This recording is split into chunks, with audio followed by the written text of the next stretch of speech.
Hey guys, it's Uber and welcome to my new LP, Devil May Cry 3. I wanted to start with Devil May Cry 3 because Devil May Cry 3 is basically the first game in Dante's timeline in terms of, the continuity and the story of Devil May Cry 3. It's young Dante, tells the story of him and his brother, and it sort of picks up with Devil May Cry, the first one, but it kind of doesn't. It sort of just leaves. Uh, it sort of leaves the story a little. I wouldn't say ambiguous because it's mostly implied, I guess, what happens at the end of this game and how it connects to Devil May Cry 1. But yeah, that's kind of why I wanted to start with Devil May Cry 3. I'm going to go. I was thinking of maybe going through both Dante's and Virgil's. There isn't that much difference between Dante and Virgil in terms of story. No, in terms of story, yeah, but in terms of levels, no. They go through almost the exact same stages. I believe they go through the exact same stages and they fight the exact same bosses. It's just, you get a little more, I guess, insight, kinda, into what happens with Virgil, but not really. I mean, you don't. It's kind of implied, but it's kind of not. It's really hard to explain. It'll be easier to connect the dots when I show you, but I'll mostly be skipping around when it comes to Virgil's gameplay since it's mostly the same. I'm gonna go with the yellow orbs because yellow orbs actually makes the game a little harder. I'll explain what yellow orbs do in a little bit. Devil May Cry. And of course, yes, I'm going hard mode. Let's let the intro play, and I'll see you guys in a little bit.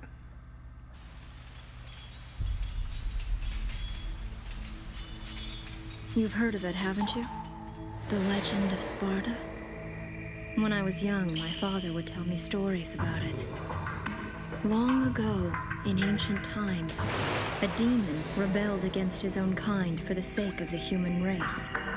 With his sword, he shut the portal to the demonic realm and sealed the evil entities off from our human world. But since he was a demon himself, his power was also trapped on the other side. I never believed it. I thought it was just a child's fairy tale. But I discovered that this so-called legend wasn't a myth at all. Sparta existed. How do I know?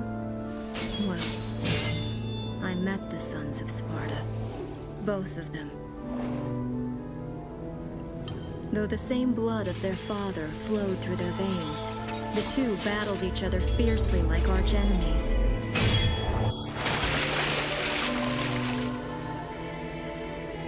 It seemed as if they derived some sort of twisted pleasure from this brotherly fighting.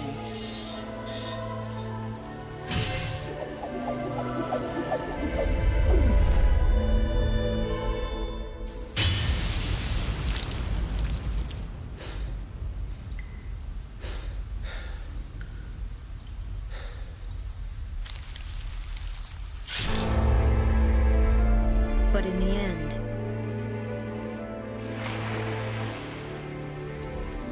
only one was left standing.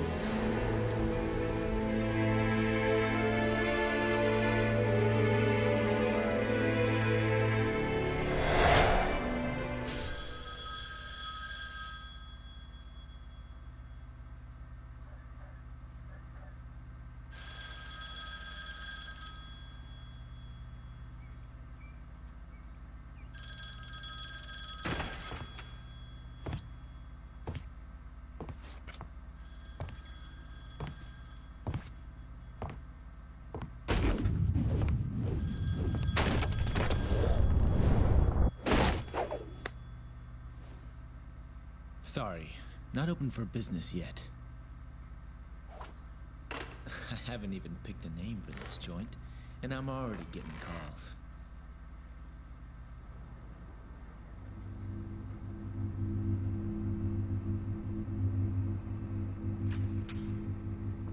You a customer too? Well, if you want to use the bathroom, help yourself. The toilet's in the back.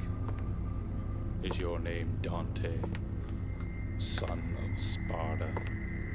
Where did you hear that? From your brother.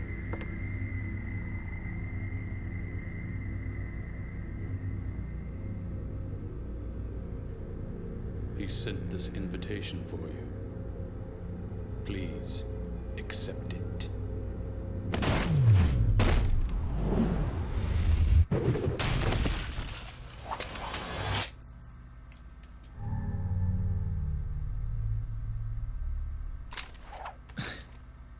Invitation, huh?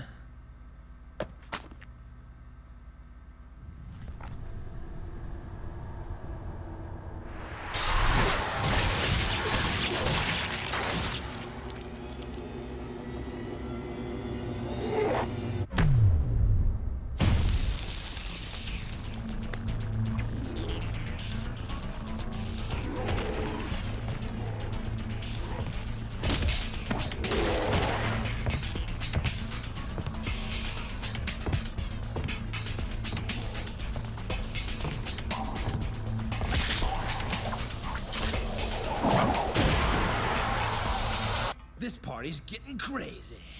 Let's rock.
Don't bet on it. Man, I fucking love that intro. It's such a beautiful display of Dante's prowess. Alright. So for everyone who doesn't know, and thanks for interrupting my game. Devil May Cry is a hack and slash. Meaning that as far as the combat goes, that's mostly how it is. You know, of course, hacking, slashing. This game, however, has a, you know, of course, like a sort of combo meter system. The higher you rack it up, the better your score is, or the better your score will be at the end of the stage. You want to try to get it as high as possible. Usually I can get it to like stylish or what's the last one? Savage or stylish? What is that? I don't fucking remember what that fucking last one is. I believe it's stylish. Yeah. Usually I can get it to stylish within most given stages, but you know. Oh, showtime. Shit.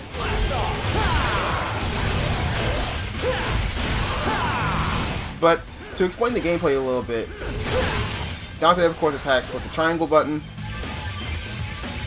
With, you know, you can do multiple slashes, a standard 3 slash. But if you pause in between his first and second slashes, he'll actually do this sort of sword spinning technique. Looks pretty cool. You can use that as a way to rack up your score early on because he doesn't have a lot of his moves yet. And you can also shoot with the square button. He has a launcher, which you can do with, I believe, back and triangle.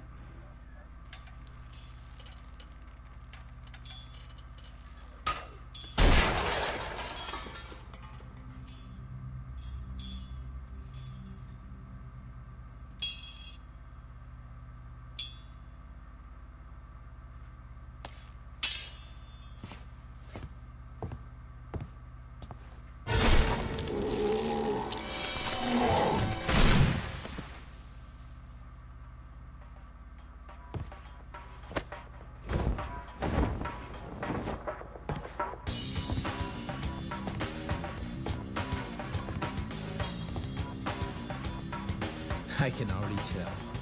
Looks like this is gonna be one hell of a party!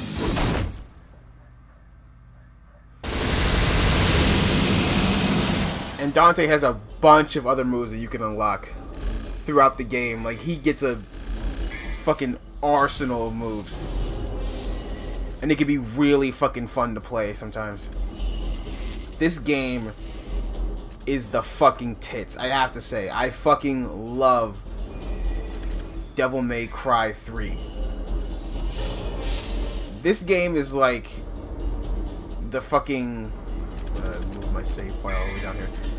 This game is like the fucking pinnacle, or at least at the time it was, of hack and slash gaming. Like, it was fucking fantastic. And to this day, I believe the gameplay still stands up. I mean, I don't think there's a ton of hack and slashers out.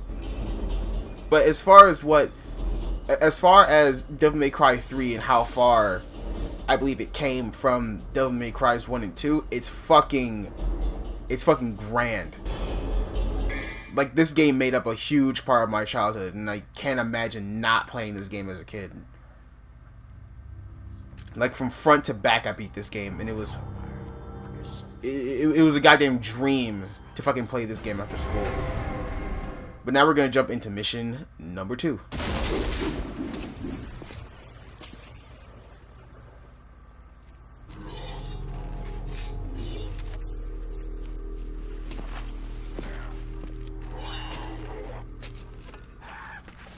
Damn it! You guys totally wrecked my shop, and I haven't even named it yet! You're gonna pay for that.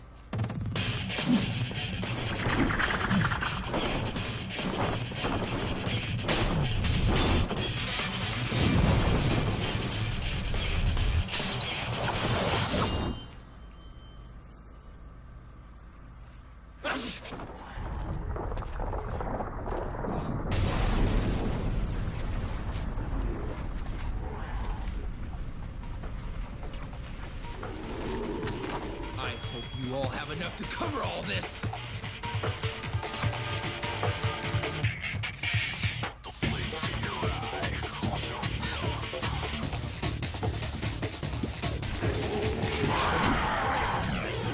A lot of the missions in this game are pretty much the same thing. Well, not the same thing.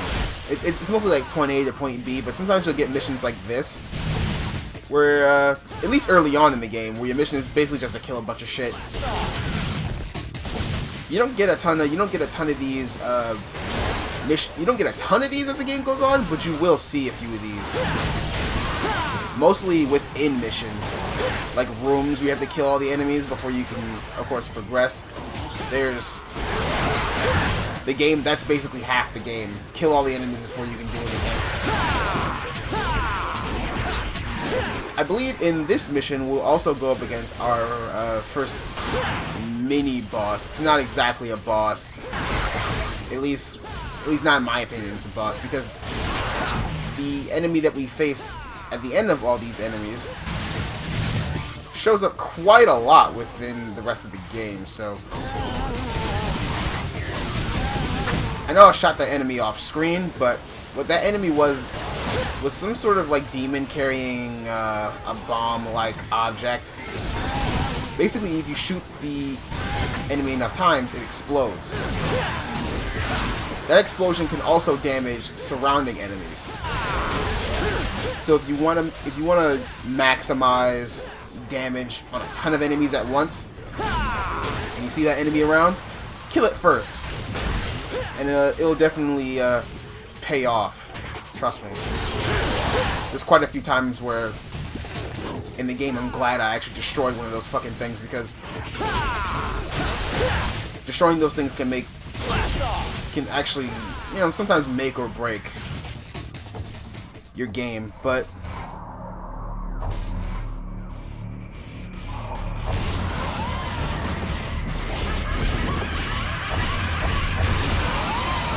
here's our mini boss. I'm not gonna call it a boss because I don't really think it's a boss. This Reaper. The Reaper uses teleportation a lot, and what you saw right there was I sort of clashed with its scythe. It gets kind of hard to do sometimes. And if you clash with its scythe enough times, you'll actually stun it. The scythe will fly out of its hand. The scythe will fly out of its hand.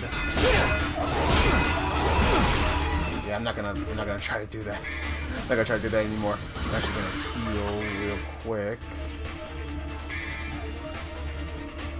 Using this vital star. If you clash with it enough times, it'll, like I said, lose the scythe. And you'll be able to definitely maximize damage on it. This thing isn't a hard enemy. I was just really trying to show off the, you know, the scythe stun thing, but it didn't exactly work out too well. But yeah, those things are super easy. They use teleportation and they're pretty slow. So if you can dash around it or get behind it in any way, you'll definitely have the upper hand against those types of enemies. They don't show up very often, but when they do show up, they're pretty easy to beat.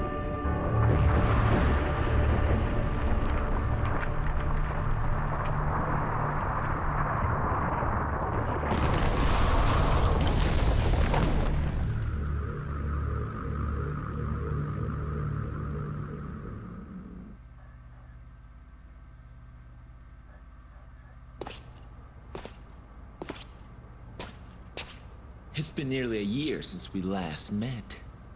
Where does the time go?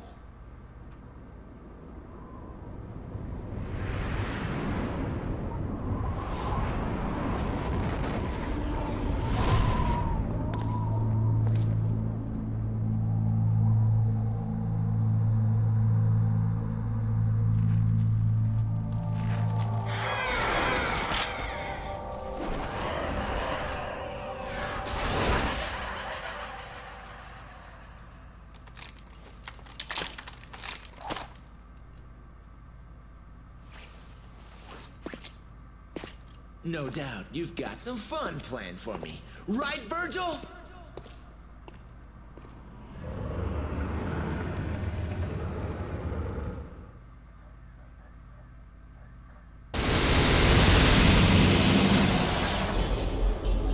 Gotta love Dante and his fucking nonchalant attitude. Not exactly nonchalant, but cocky. Definitely cocky. But not asshole cocky. He's just like, I don't know. It's kind of hard to explain, but he definitely has a cocky attitude about him, and I think that's what a lot of people like about Dante. He's not totally an asshole. At least not totally an asshole. But he's likable. I mean, unlike, I'm not gonna say unlike the new Dante, even though a lot of people don't seem to like the new Dante. I don't hate him. I think he's pretty cool. But whatever. I think this is a pretty good stopping point for now. We completed the first 2 missions. And next time I come back to Devil May Cry 3, we'll be hopping into mission number 3, which is where things are going to take a little bit of a turn, at least in comparison to the gameplay we've seen thus far. So, with that, I will see you guys later.